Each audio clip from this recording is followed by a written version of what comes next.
Bonjour les Kimichou, j'espère que vous allez bien aujourd'hui, que si vous êtes en vacances vous profitez de cela, que si vous travaillez, je suis de tout cœur avec vous. Aujourd'hui je vous offre un petit moment de distraction en ma compagnie pour vous présenter, je sais pas si vous allez voir la desserte, si mon book haul du mois de mai. Et je préfère vous dire que dans ce book haul il y a quand même beaucoup plus d'achats que des services de presse ou autres. Mais en fait j'achète un petit peu en dents de scie, et des mois j'achète beaucoup et d'autres pas du tout. Mais là j'avais franchement une raison rêvée, c'est qu'il y avait le salon du livre, le fameux Imaginal en fait. Donc là-bas j'ai acheté quand même 6 bouquins, donc mine de rien, j'avais le droit. Sans plus tarder, je vous propose de commencer avec mes services de presse. Évidemment, je vous précise que les services de presse, ce sont des livres que je reçois gracieusement de la part des maisons d'édition. Je ne suis pas rémunérée, c'est donc un échange commercial de manière gratuite, un échange de produits et de services, tout simplement. Est-ce qu'il y a vraiment des services de presse en fait? On est deux... Ah mais si quand même. Voici tout ce qui est arrivé dans ma boîte aux lettres ce mois-ci. Tout d'abord, la maison d'édition Hugo m'a fait parvenir la suite de la saga Styx Riders de Calypso Caldin, donc ici c'est le 4e tome. D'ailleurs j'ai regardé pas plus tard qu'avant-hier je crois un book haul de Gladys, des pépites de Gladys, et elle a reçu le tome 5, moi pas.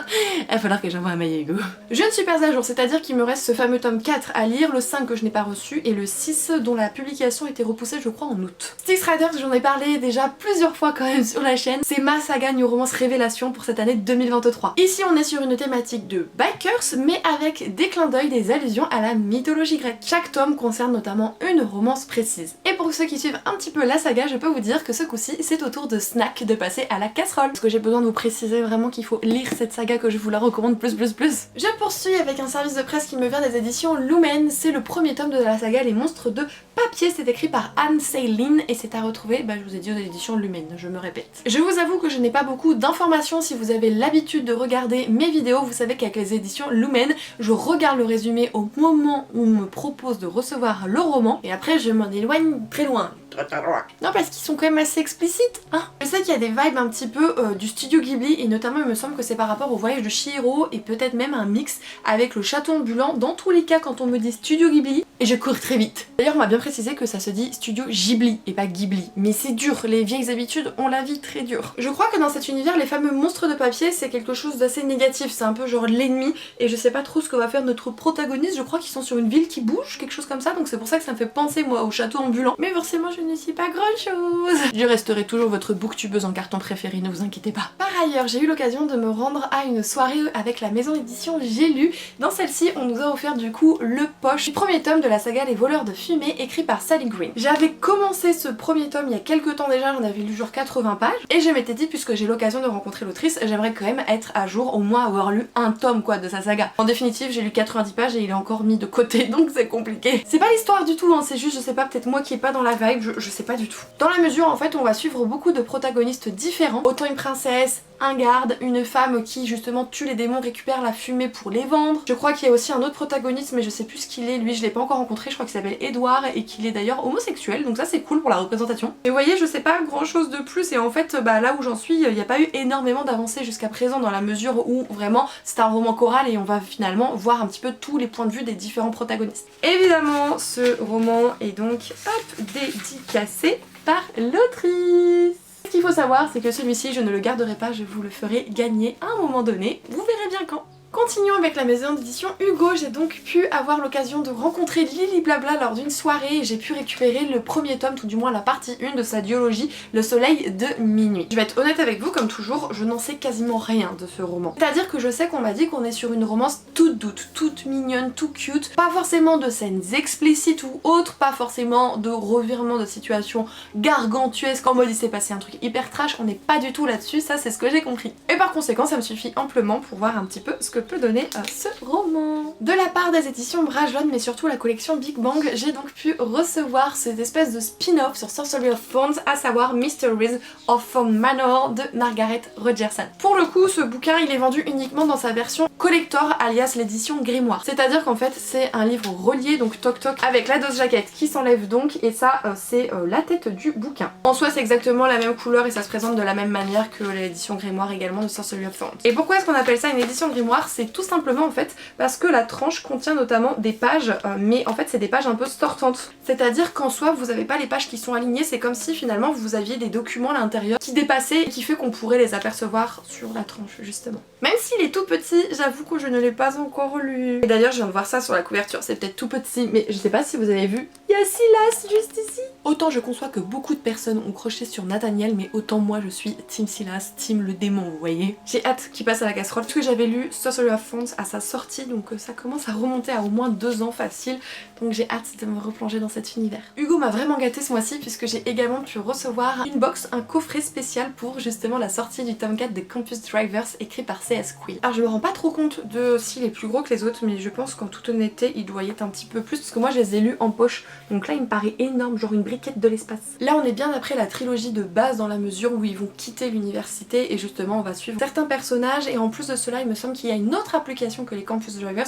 une application je crois qui s'appelle Love Machine, qui fait que justement on emmène les gens à un rencard, donc c'est un petit peu différent du principe des Campus Drivers. Je n'en sais somme toute pas plus, mais c'est vrai que j'ai eu un tel coup de cœur pour Campus Drivers, genre les 3 premiers tomes, que je pense que ça va être le cas pour ce 4e tome, et en même temps j'ai tellement envie de le savourer que j'ai pas envie de le lire, c'est trop bizarre. J'ai pas envie de me dire non faut que j'attende encore la sortie du tome 5 et patati patata, caramel au chocolat. Non en fait j'ai eu un petit bug parce que c'est vrai qu'il est dédicacé, j'avais oublié.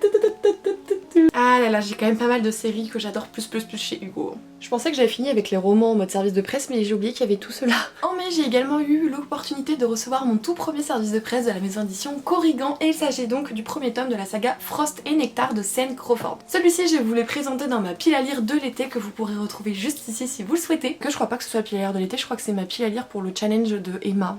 Et celui-ci, je vous avoue qu'il m'a fait extrêmement envie. De mémoire, il me semble qu'on va suivre une protagoniste qui est mi-humaine, mi-faée, qui ne croit plus en l'amour parce que le jour de son anniversaire, je ne sais plus si son copain l'a plaqué ou l'a trompé, dans tous les cas elle n'est plus avec. En fait elle va rencontrer quelque part le prince faé qui est en quête de sa future femme. Pas pourquoi à chaque fois je me gourre, c'est pas le prince, c'est le roi faé. Et en fait entre eux le courant va pas du tout passer. C'est pourquoi en fait il va lui offrir l'occasion de participer à différents jeux qui ont pour but d'élire sa reine. Comme il sait qu'il ne l'aime pas, ce sera une en moins. Elle accepte finalement une fois qu'il a déboursé une certaine somme sur la table. Je me demande s'il va pas y avoir un peu des vibes par rapport à la sélection, dans le sens où la sélection c'est une dystopie où finalement vous avez ce côté vraiment épreuve entre candidates pour devenir la future princesse, reine, je sais plus ce qui se passe dans cet univers. Je trouve qu'il y a un petit peu de ça ici. En tout cas si je tiens les engagements que je me suis faite à moi-même, normalement je vous en reparle très bientôt. De la part des éditions Casterman, j'ai eu le plaisir de recevoir League of Liars, le nouveau one-shot de Astrid Schult. Dans cet univers, la magie extradimensionnelle est illégale. De ce fait, son utilisation l'est tout autant. Et c'est ainsi que Kaider arrive âgé de 17 ans. Lorsqu'il va arriver à la prison en tant qu'employé, il va être extrêmement perturbé par ce qu'il va voir. Et cela concerne notamment 3 prisonniers, dont l'un d'eux n'est nul autre que sa petite sœur. Il va commencer à regarder de plus en plus les preuves qui les accablent et il va comprendre que c'est peut-être un coup monté,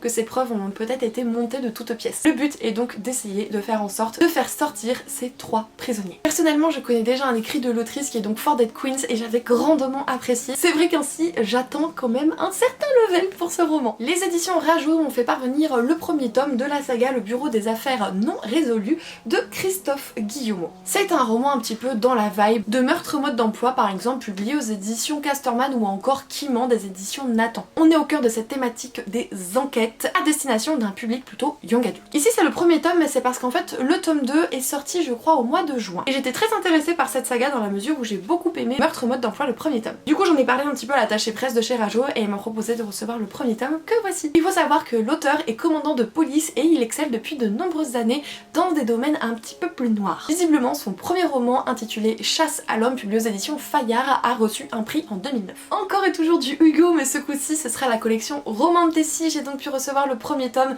de la saga Hades, écrite par Scarlett Sinclair. Alors je ne suis pas à jour dans Hades et Perséphone dans la mesure où il me manque le 3e tome. Il va falloir que je m'organise pour le mettre quand même rapidement dans ma priorité de lecture, puisqu'en fait je vous dis des bêtises plus grosses que moi, c'est possible. C'est le tome 2, c'est pas le tome 1, c'est le tome 2. Donc en fait j'ai déjà reçu le tome 2 d'une saga que je n'ai même pas commencé, dont je n'ai pas fini la saga précédente.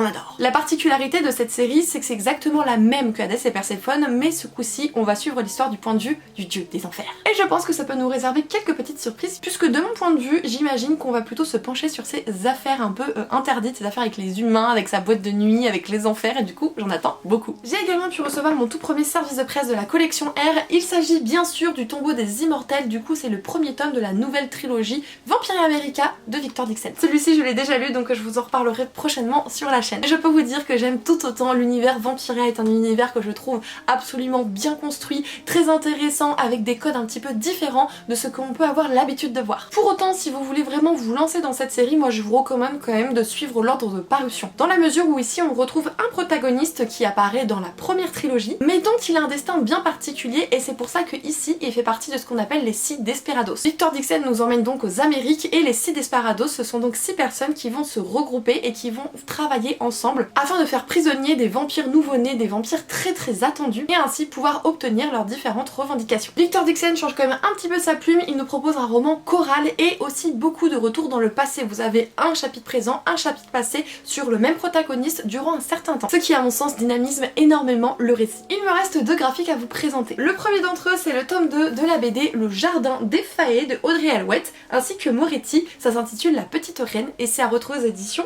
Draco. Alors non, je ne suis pas à jour, ça fait presque un an que je crois que je n'ai pas lu de livre graphique, hein, voilà. Et celui-là, enfin, il me fait trop envie, j'adore le style, la patte, elle est absolument incroyable. En plus c'est Audrey Alouette qui est au scénario, enfin si vous me connaissez un petit peu, Audrey Alouette c'est l'autrice notamment de Magic Charlie, c'est une de mes séries jeunesse préférées, donc ça peut que me plaire, je me dis, vous voyez ce que je veux dire? Oh c'est trop mignon, ça fait un peu comme un journal cette page là, je sais pas si vous allez bien voir.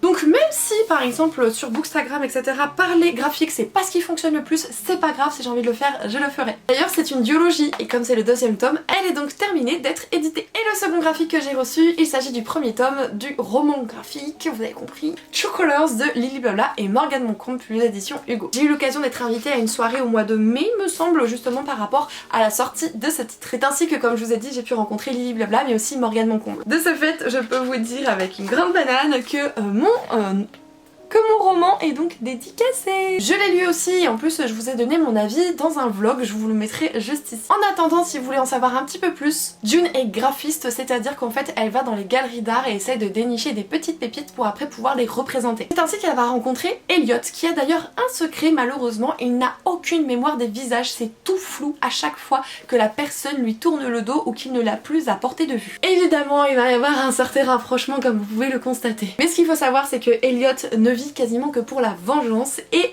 June va peut-être avoir une place spécifique dans cette vengeance. J'ai adoré, moi je vous le conseille à 3000%, j'ai déjà hâte qu'il y ait la suite et de toute façon la suite ne sera pas parue avant l'année prochaine, c'est ce que nous disait d'ailleurs Lily Blabla à la soirée. Bon, par contre je vous préviens, hein, ça se lit en 2-2, hein. Vraiment moi je l'ai lu en je crois 45 minutes, donc, et encore je peux vous dire que 45 minutes c'est un petit peu long pour ce bouquin, c'est parce que je l'ai lu avec ma fille à côté, donc voilà, c'est pour vous dire. Lors de ma venue aux Imaginales, il y a une autrice qui était là en tant que justement autrice dans une maison d'édition, mais elle est en train de créer sa maison d'édition. Et dans celle-ci, elle a publié son premier titre qui est donc Destiny, les jumeaux maudits et la prophétie. Ça se passe aux éditions Diamant et c'est écrit par Julie Steele. Et en fait, à force de discuter avec elle, etc., elle nous a proposé de lire son premier roman dans sa maison d'édition. C'est pour cela que je l'ai mis en service de presse. On nous indique qu'à l'âge de 18 ans, Destiny devra faire un choix, mais très important, dont elle ignore tout pour le moment. Deux passeurs d'âmes venant chacun d'un royaume opposé tenteront donc de l'attirer, l'un vers la lumière, l'autre vers l'obscurité. On nous invite donc à pousser les portes d'un univers bâti par les dieux grecs avant leur disparition et donc de prendre part à l'aventure. Il faudrait aussi que je mette dans ma pile à lire prioritaire celui-là. Genre une pile à lire prioritaire qui va être en fait l'équivalent de ma pile à lire quoi. En tout cas c'était extrêmement touchant comme rencontre, c'est-à-dire que je m'y attendais pas du tout à ce qu'on me propose un service de presse dans un salon de livres. Et du coup j'étais là genre en mode mais oui mais intéressant, je veux bien avec plaisir, merci beaucoup, c'est très gentil. Je vais tout faire pour vous en reparler sous peu. Je remercie chaleureusement toutes ces maisons d'édition pour leur confiance et je vous propose de passer aux différents cadeaux s'il y en a eu au pluriel. C'est vrai que je vous en ai pas parlé au début de la vidéo, mais vous avez vu qu'il y a plein de trous dans la bibliothèque, c'est normal, je suis en plein réaménagement, ne paniquez pas, tout va bien. Et ce mois de mai, j'ai donc eu 2 cadeaux et les deux me viennent de la même personne. Et non pas de mon amoureux, mais bien de Aurélie de Livre Romancienne. Ah oui, non mais à chaque fois elle abuse, complet. C'est-à-dire qu'elle est venue à la maison avec un bouquin Voilà, elle a pioché dans ma wishlist Stealing Infinity de Alison Noël aux éditions Michel Lafon. Il est fort possible que vous connaissiez déjà cette autrice puisqu'il me semble qu'elle est connue pour la saga, elle s'appelle Éternelle je crois. Mais c'est vrai que celui-ci je l'ai très mais genre quasiment pas vu passer. J'ai peut-être vu 2 ou 3 chroniques et les 2 ou 3 c'était soit du extrêmement positif, soit du coup de cœur. Du coup c'est vrai que j'ai été très intriguée déjà quand j'ai vu la sortie, ça me titillait. Mais en plus quand vous voyez des avis comme ça vous dites bon ok t'as envie de lui donner sa chance. Tout ce que je peux vous dire c'est qu'on va suivre une demoiselle qui va se retrouver dans une espèce de pensionnat un peu perdu, mais elle va découvrir là-bas qu'elle a un espèce de don de pouvoir, celui de voyager à travers le temps. Elle va donc être missionnée par le directeur pour récupérer un objet ou un artefact pour lui. Je sais pas ce que vous en pensez mais moi je me dis que ça se trouve lui c'est genre un méchant pas beau et que justement il ne devrait pas lui rapporter l'artefact, que ça pue du fiac, etc. etc. Est-ce que j'ai raison ou non? Affaire à suivre. Et justement lors du salon des Imaginales, on allait toutes les deux acheter un roman qui nous tentait beaucoup et pendant que je discutais avec plusieurs d'entre vous, cette vilaine fille a donc décidé de me le payer. Il s'agit donc d'un titre de Mathieu Guibé intitulé Lorsque nous étions morts aux éditions Naus. Je pense que Mathieu Guibé c'est quand même un nom qui vous dit quelque chose. Si je vous dis Ashes Falling from the Sky ou Just Wanna Be Your Brother quand même. Et là en fait bah il a écrit tout seul avec juste ces 2 petites mimines. Mathieu nous propose de suivre un vampire qui est complètement lassé de son existence. Il va rencontrer quelqu'un qui fait que finalement il va avoir un espèce de regain d'énergie et surtout un attrait pour les vivants. Et de ce fait il se peut qu'il soit prêt à tout pour retrouver une certaine jeune fille qui hante sa tête depuis bien longtemps. On nous dit qu'on est sur un univers sombre et gothique qui nous emmène dans la campagne anglaise du 19e siècle. Et qu'il y a un avertissement, c'est qu'il faut quand même avoir le cœur bien accroché. Est-ce que c'est pas trop le genre qu'on lit Aurélie et moi quand même? Je pense qu'on peut dire que oui. Et d'ailleurs c'est un one shot, j'ai vu écrit à la fin justement. Si jamais tu passes devant cette vidéo Aurélie, je te remercie de tout cœur pour tes cadeaux. Sache que tu n'as plus le droit de faire de cadeaux quand tu viens à la maison, tu le sais. C'est pour ça que la dernière fois t'as essayé de faire languie en m'offrant une petite potion faite par tes soins, mais ça suffit. Je ne veux plus que tu viennes à la maison les bras chargés. Stop. Terminons avec mes achats et croyez-moi qu'il y en a encore quand même à vous montrer du bouquin.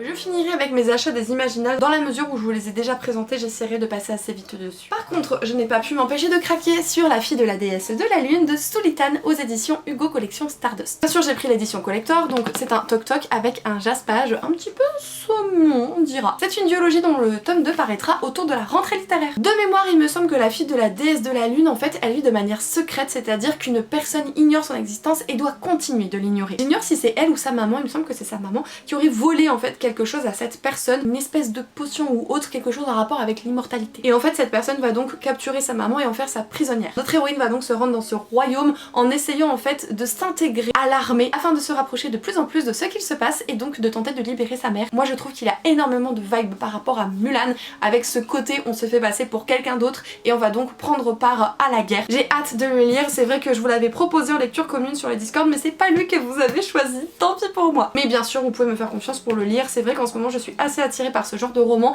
et vu comment j'ai un précieux 6 couronnes écarlates, forcément il passera très vite à la casserole. Oui ma casserole est pleine à rabord, qu'est-ce qu'il y a? Forcément je ne pouvais pas passer à côté de la première publication des éditions Sabrance et donc Cœur de sorcière de Geneviève Gornchek. On prend un petit temps d'arrêt pour mater cette beauté de l'espace, voilà merci mesdames, mesdemoiselles, messieurs. Ça fait partie des titres où je ne veux pas en savoir grand chose, je sais qu'on va suivre une sorcière qui est immortelle, qui résiste à tout, aux dieux, au temps, etc. Et je sais qu'on a affaire à un récit de mythologie nordique. Je sais aussi que c'est un one shot. Et ouais je sais quand même certaines choses hein. Il me semble que les retours que j'ai vus quand même sont assez élogieux concernant sa personne. Du coup il faut juste se bouger l'astico pour le lire. Je m'étais arrêtée au magasin Nose puisque du coup ma chérie je crois elle était fatiguée mais elle voulait pas dormir et moi je voulais me prendre un goûter avant de reprendre la route, enfin bref. Et en fait là-bas il y avait des romans des éditions Bookmark et moi j'en ai trouvé que 2 mais malheureusement l'autre ne m'intéressait pas. J'ai pris seulement celui-ci. C'est donc le premier tome de la saga Darling Investigations écrit par Denise Grover Swank et c'est dans la collection Cozy Mystery. Alors je vous avoue que j'ignorais complètement l'existence de cette collection. Et en plus si vous voulez tout savoir, enfin je l'ai eu au prix de 4 €. C'est vraiment rien. On vous doutez un petit peu que si on dit Cozy Mystery, c'est qu'il y a enquête, c'est qu'il y a meurtre, c'est qu'il y a inspecteur, une fille extérieure notamment au domaine policier, enfin bref, je pense que ça peut me plaire. J'en recherche en ce moment un petit peu des Cozy Mystery pour tenter le genre, donc j'espère que je passerai un agréable moment de lecture tout simplement. Je l'ai tellement peu vu passer que si vous l'avez lu, n'hésitez pas à me faire un retour, hein, ce sera super important pour moi. Les 2 derniers romans hors salon du livre, c'est ceci, c'est les tomes